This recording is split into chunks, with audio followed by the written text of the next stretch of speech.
Radio Jones on iTalk FM.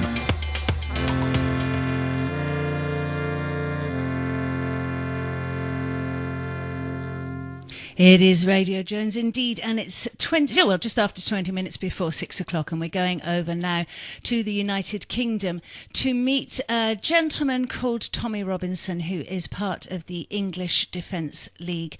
Now, the English Defence League themselves have been hugely in the press over the last few days. The tragic news of the killing of drummer Lee Rigby in Woolwich in London by the two attackers. Hello. Good afternoon, Tommy Robinson. Hi, how you doing? Hi, very good, thank you. And thanks for joining us today on Radio Jones. It's a pleasure to have you here. You are the spokesperson for the English Defence League, and I've asked you on today, obviously, to discuss events around and subsequent to the tragic killing of Lee Rigby in Woolwich just on Tuesday. Let me ask you, first of all, Tommy, if I may, to give us a very brief outline of how you would identify the English Defence League. As a street protest movement trying to put pressure on our spineless, weak politicians, we're a movement made up of people from every community. We're predominantly working class lads and lasses who are fed up and disgusted at what's happening to our country. And we have no other route to voice our concerns other than to take to the streets. So that's what we do. Right, now we'll come back to that in a minute if we may. We've obviously got the tragedy of the killing, the appalling crime of killing Lee Rigby on Tuesday, and the most horrendous circumstances.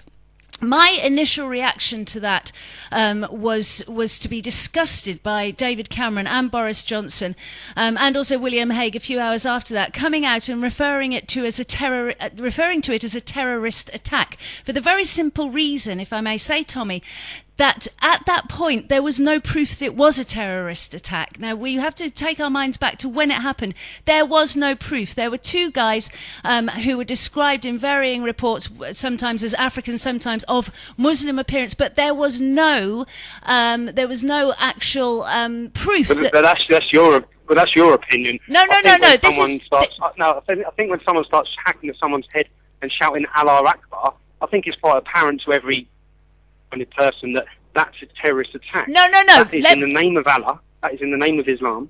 Okay, I give you that of course, Allah Akbar, and in the name of Islam perhaps, but to use the word terror, this is my point here, Tommy, because the word terror is a word that has been hijacked to essentially instill fear into us as the populations of various countries around the world.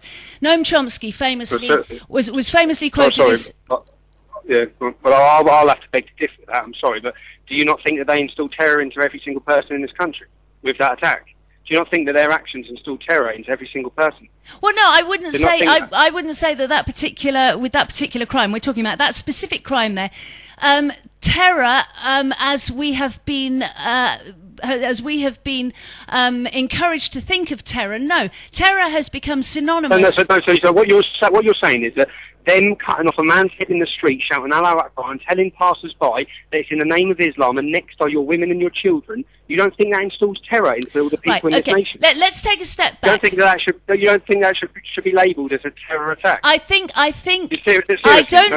think a politician, the leading politicians in our country and in London, should within hours of that attack refer to it as a terror attack, because let's be very clear about this, Tommy, and this is what concerns me, is there are very many young men and women, but let's just talk about young men in this country at the moment who are completely disenfranchised, who are isolated, who have no focus in their lives, and who are unable to communicate in a means that would lead for normal people to actually come to terms with a situation that they're not comfortable with. Hence, we've got these two young individuals who have taken to the streets, as you've just said, your organisation does, taken to the streets and taken their anger out on an individual. Now, my question to you No, this is not, they haven't taken their anger out. This is a deep-rooted ideology. What they quoted in their speech is chapters and verses from the Quran that have instructed them to do this. Now, also in the Quran, whether they were cutting off a soldier's head or not, these men would have eventually murdered in the name of Islam. Whether it be to subjugate us all as non-Muslims, whether it be for Islam to dominate the world, whether it be to implement this is what they've done. They wanted to kill in the name of Islam. That's it. Now, and we can dress it up whatever way it is. The press have taken out that they gave from the Quran. They quoted from the Quran. That we will kill. If you remember the footage of the one attacker who actually said we shouldn't allow British soldiers to be killing our brothers in Afghanistan, and then he said in the same breath we should bring our soldiers home. Clearly, he was a confused young man. Here is a young man who is hugely angry. Now, my question to you, Tommy, and the English Defence. No. You sound like you're apologising for this scumbag. No, I'm not. You're trying to make. That's not. what it sounds like. You're apologising for him, and you're trying to give reasons for what he's done. There is no justified reason. He was not a confused man. He knew exactly what he was doing. He actually told us. There's no point in us trying to pretend and give reasons to why he done it. He told us why he was doing it. Now, if he's on about our British forces, what about when they were saving Muslims in Bosnia? What about now when everyone's crying out for him to intervene in Syria? What about Saddam Hussein, who was a brutal dictator who massacred Kurds? Let me ask you a question. Tommy. Are broken peace in the most difficult circumstances they've ever had to face. And now what we're trying to do is bend over backwards to apologise. Let me ask you a question because we're short on time. Let's keep this as current as possible. You said now they're all crying out for us to intervene in Syria. I'm sorry, that's actually not true. Who is crying out for intervention in Syria? I tell you who's crying out for it is our politicians. I tell you what, not in my name. I don't want British troops intervening in Syria because you don't want, but Saudi Arabia does, because what they want to do is they want to overthrow the Shia with the Sunni, and 90% of the country Sunni, which is what is going on. But hang on, you're justifying. You've just been justifying our troops intervening in these situations, so you want it as well. In Bosnia. I don't, because the people who are trying to overthrow the government are actually extremists. They're extremists. They're out there extremists, and that's what's happening. But 225 Muslims were killed last week in Iraq by rival Muslims with car bombs. So our forces, there is no justification. Our forces are out there, brokering peace, fighting a very difficult war. They're instructed to by the Queen's government. It's not their choice which war they go to and who they serve. They swear allegiance to serve Queen and country. This man killed in the name of Islam because his ideology that he follows taught him to. That's the simple facts of it is. Right. And people are disgusting and fed up with people. When you say he came out and said terror attack, he didn't go far enough. This was a Muslim Islamist terror attack in the name of Islam. Well, listen, we're talking now with the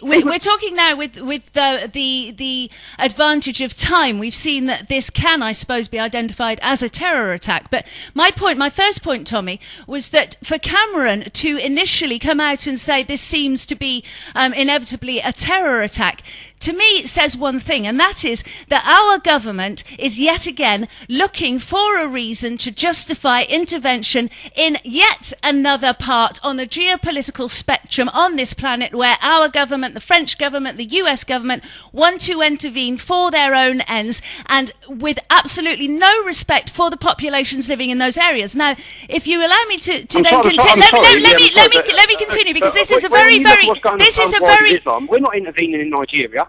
Christians are being massacred every day. Why aren't Christians are the most persecuted people across the Islamic world? Because Nigeria is of no interest to the West. Full of oil, a country full of oil. How is it not? Right, How is it not? Tommy, 50% is Muslim, and they're trying to implement Sharia. And 700 people were killed last Christmas Day, and 50 churches burned to the ground. What's happening to Christians in Egypt? What's happening across the world to Christians in the name of Islam? Now, our government, I don't agree with invading any of these countries, but to pretend to ourselves that we wouldn't have had any terror attacks if it wasn't for our foreign policy is absolutely ludicrous. Islam has been murdering for 1,400 years. Right. If you want to pick up the people at the gates of Vienna in 1638, and why they were all massacred. Well, listen. If we're going to go into the histories of religions, and you say Islam has been, Islam has been 44 countries that have fallen in civil war to Islam. And how, I live in Spain, which is a Catholic country. I mean, how many hundreds of thousands of people did the Catholics, millions of people did the Catholics murder? Look what we did in the Spanish did in South America. Are they cutting off people's heads in the street? Are they trying to blow up planes? Are they bombing and massacring worldwide? When we had the Boston bombing, we had for days and days the far right were blamed. For days and days the far right were blamed. Everyone tiptoes, I know what you're trying to get at, but everyone tiptoes around identifying the problem. problem, the root cause of this problem is Islamic ideology. No, these people are carrying out, they've got an instruction manual, and they're following it. My concern about, and this is the crucial point, my concern about the English Defence League, you know, Tommy, you're an articulate young man, you know your stuff, there's no question about that. But my concern is exactly that, is that we've got a situation here whereby a tragedy happened at the beginning of the week, and the response, the backlash to it, has been inevitable, understandable in many ways. You know, it's an unacceptable situation. However, it comes from a perversion of an ideology. When you refer to Islamic ideology, the religion, the basis of Islam is a very peaceful religion. The ideology that has grown. The prophet that the ideology is built on, Muhammad, he massacred, he murdered, okay? So where do you get the basis that it's a peaceful religion?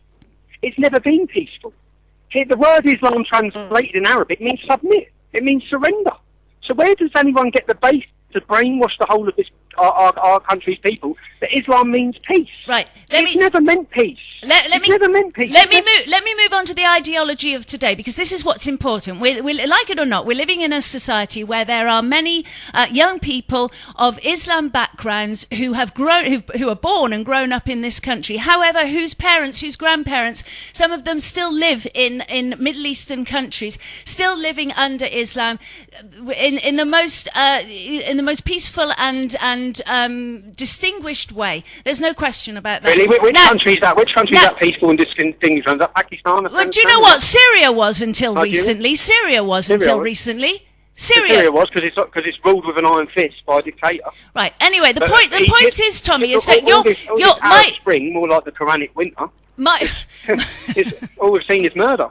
My concern here, because I just to get this point before we run out of time, my concern here is that you're quoting the Islamic ideology of these young people who've basically their mentality has been perverted to bring them to a point where they're capable of cutting off an individual's head on the street. You're right, it's wrong. There's no question. It's a disgrace. It's disgusting. It's wrong.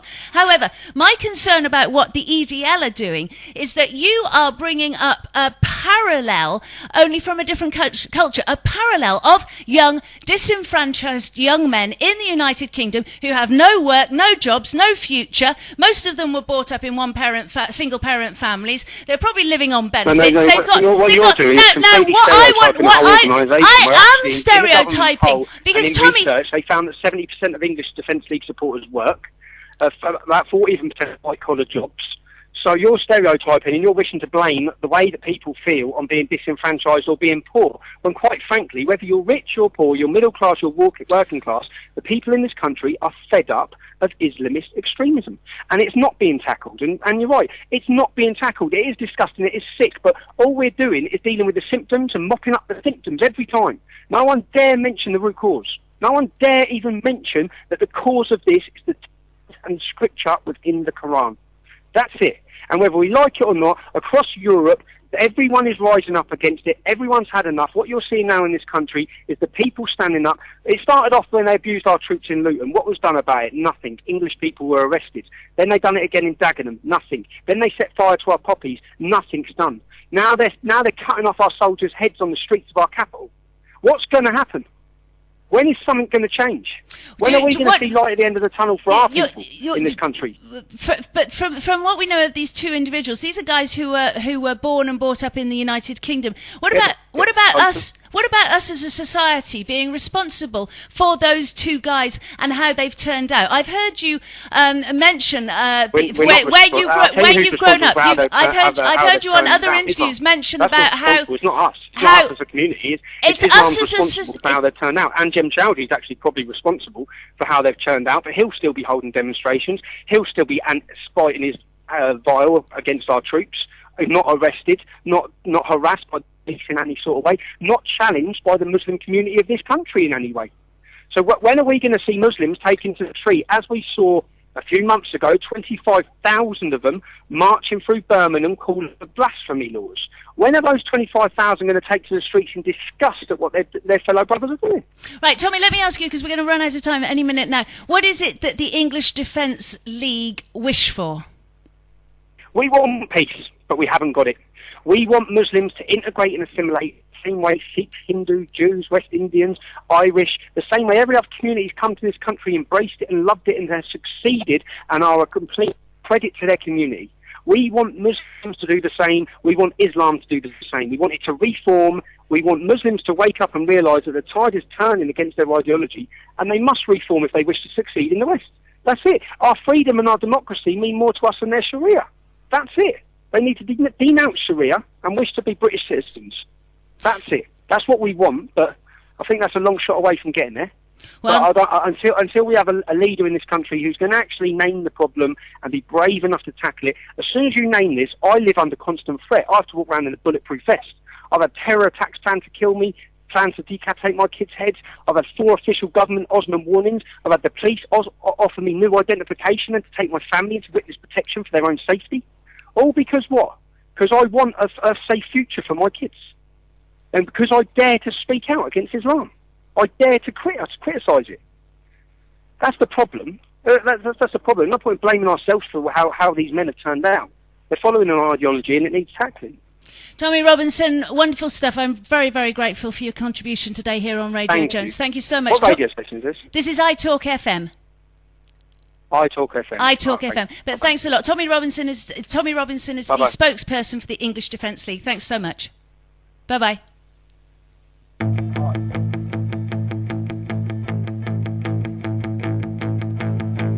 John,